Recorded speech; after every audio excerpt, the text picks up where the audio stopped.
2-in-1 recipe po, homemade bacon pero spicy po sa pagkakataong ito, napakasarap pero hindi naman sobrang anghang at yung ating chicken leg po na napakasimple lang at madali lamang pong gayahin. So una do'n muna po tayo sa ating bacon.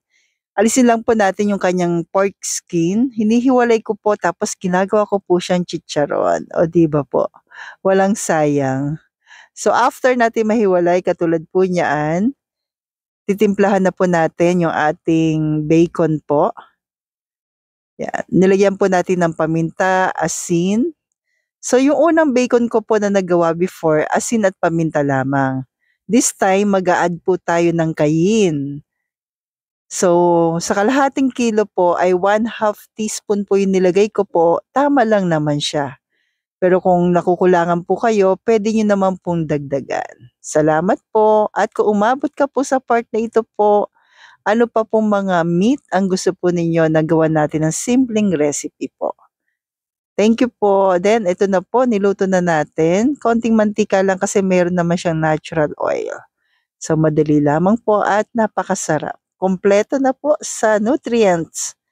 Yan. So sa chicken naman po, chicken leg naman po yung ating gagawin po ngayon.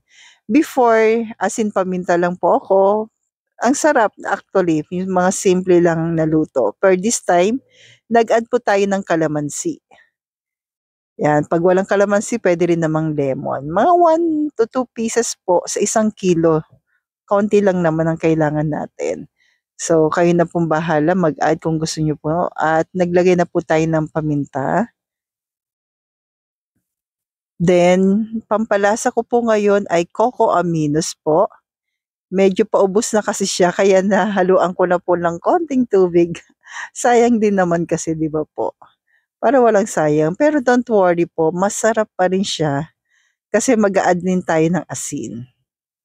So, ito yung ating coco aminos. At kung umabot ka po sa part na ito, pwede po ba malaman kung tiga saan po tayo po?